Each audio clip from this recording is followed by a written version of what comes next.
When the PSEi breaches multi-year support levels on high volume, the result is a cascading wave of retail sell orders.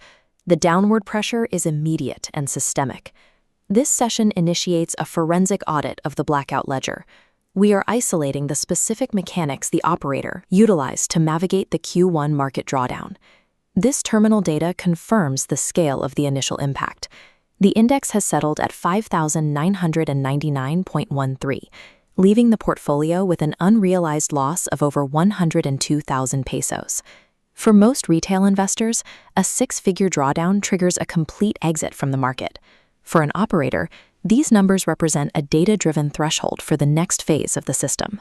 The autopsy of the Q1 ledger reveals a specific internal inefficiency that exacerbated the initial capital loss. We classify this as micro-tranche bleed. The ledger shows repeated purchases of 10 to 20 shares.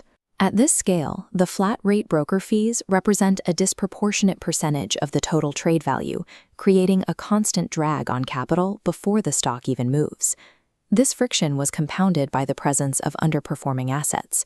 The operator was carrying positions in Nickel Asia, All Home, Max's Group, and GMA7 that were no longer aligned with the portfolio's yield requirements. To stop the liquidity drain, the system required an immediate tactical response, the ruthless liquidation of these assets to consolidate the remaining capital. Retaining underperforming stocks during a market-wide drawdown is a primary cause of portfolio failure. Liquidating these positions is the only way to preserve the liquidity needed for the recovery phase. As the retail market continued to sell off, the operator initiated a transfer of capital from the Pag-IBIG MP2 fund to the primary trading account. The MP2 fund acts as the operator's capital fortress. It provides a tax-free 7% guaranteed yield, keeping cash ready for deployment when the equity market becomes irrational. This injection was the first step of the Alpha Protocol, a pre-planned strategy that only activates when the PSEi falls below the 6,000 level.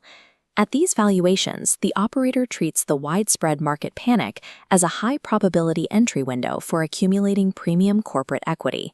While retail investors were exiting their positions, the operator was scaling into core holdings. He acquired Universal Robina and PLDT at discounts of 38% relative to their historical peaks. Capitalizing on extreme market fear is the most efficient way to acquire high-yield assets at a significant discount to their intrinsic value.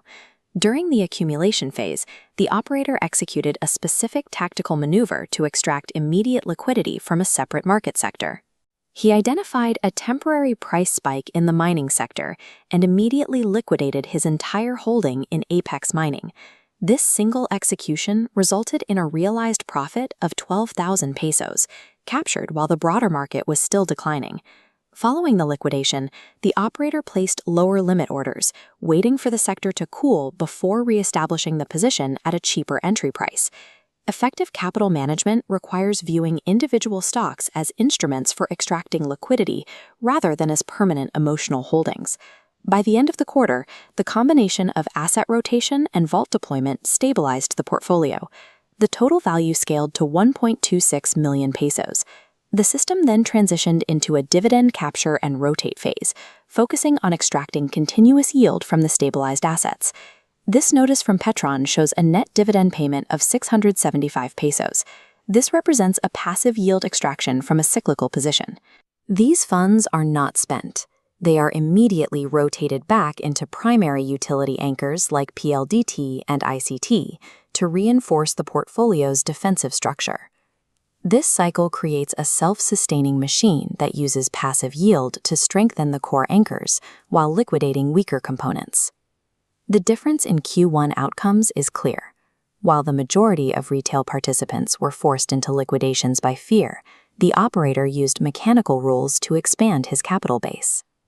Maintaining a resilient portfolio during a market crash requires the total replacement of human panic with pre-programmed limit orders. Consistently navigating these cycles depends on disciplined execution and the continuous, emotionless rotation of capital.